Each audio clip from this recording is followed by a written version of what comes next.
Feature scaling या फिर data standardisation, इसका क्या मतलब है?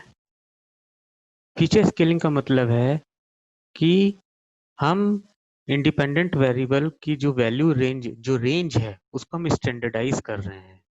जैसे कि एक उदाहरण से समझते हैं कि आपके पास दो फीचर हैं, मतलब दो कॉलम है। एक कॉलम में आपके एग्जाम का स्कोर्स CGPA में है। CGPA आपको पता ही है 1 to 10 होता है बस, ठीक है।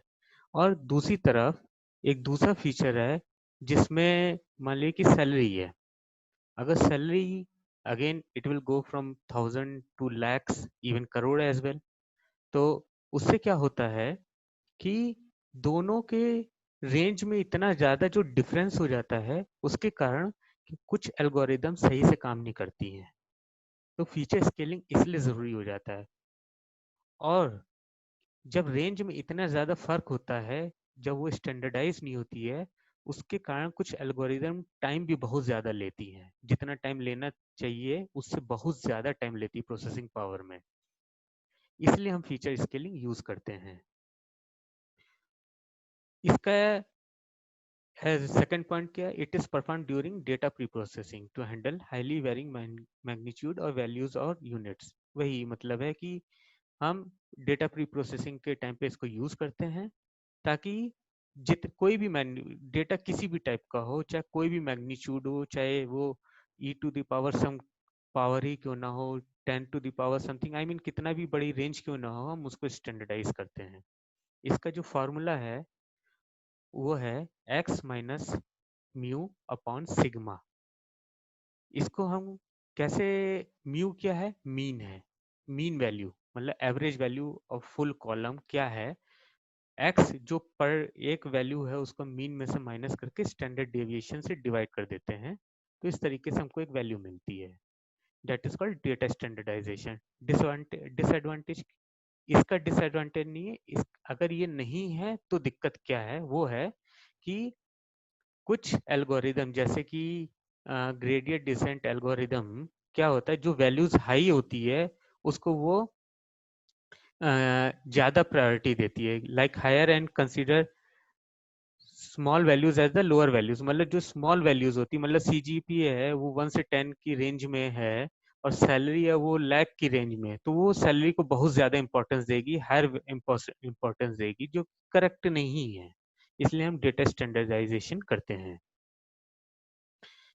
आइए अब इसके ऊपर हम इसको कोड के थ्रू इम्प्लीमेंट करते हैं। सबसे पहले हमें नया डेटा लेना पड़ेगा, क्योंकि हमारा पिछला डेटा में वो मैग्नीट्यूड वाला नहीं है। इसलिए हम इसको लेंगे और फिर इसी के ऊपर हम लेबल एनकोडिंग और वन हॉट एनकोडिंग दोनों करेंगे। तो सबसे पहले लाइब्रेरी sklearn, ये सबसे ज़्यादा लाइब्रेरी हम यूज़ करते हैं।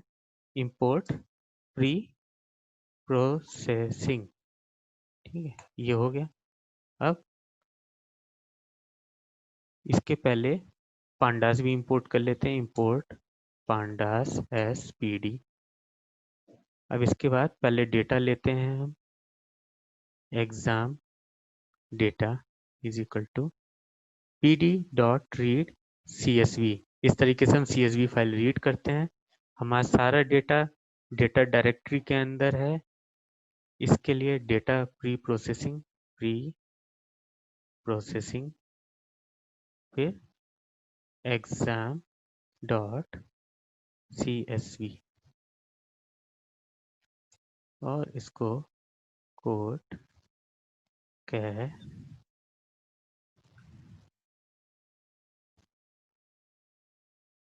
ठीक है, ये हो गया हमारा।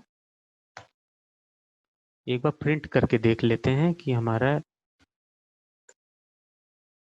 डेटा इंपोर्ट हुआ है कि नहीं। Dot head invalid from sklearn, it should be from sklearn import pre-processing।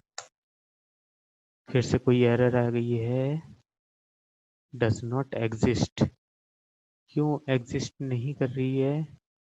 हमने क्या किया, डेटा प्री प्रोसेसिंग exam.csv, ये तो होनी चाहिए फाइल। हम चल के चेक कर लेते हैं कौन सी विंडो में है। डेटा प्री प्रोसेसिंग exams.csv है ये, ठीक है। हमने क्या दिया है, एग्जाम, इसमें एस आना था, ठीक है। तो ये टाइपो था थोड़ा सा, तो इसमें हमने इसको इसलिए लिया है क्योंकि हम जब वन हॉट एनकोडिंग या लेवल एनकोडिंग करेंगे तो हमको कुछ टेक्स्ट वाले भी कॉलम चाहिए थे, इसलिए हमने एक नया डेटा लिया यहाँ पर, और कुछ नहीं है, ठीक है। अब अगले सेक्शन में हम जो प्री प्रोसेसिंग वाला कोड है उसको लिखेंगे, किस तरीके से कॉलम बाय कॉलम हम प्री प्रोसेसिंग करते हैं। तब तक के लिए धन्यवाद।